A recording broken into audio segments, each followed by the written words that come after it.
Muling gagawin ng pambansang dambana na mahal na ina ng dating Bacolod ang pambansang handog ni Inay Maria para sa mga kapatid nating higit na nangangailangan.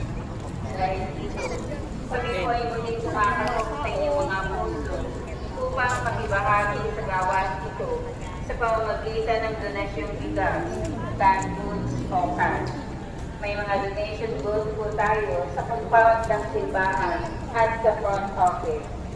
Maaari po kayong magpadala ng inyong donasyon sa pamamagitan ng GCash at bangko. Ang detalye po ay makikita sa mga TV monitor. Kung may report, mangyari lang ang lumawas sa simbahan at magtulong sa harapan o sa pasok area. Iwasan ang pagpagpo at panatilihin ang kalinisan.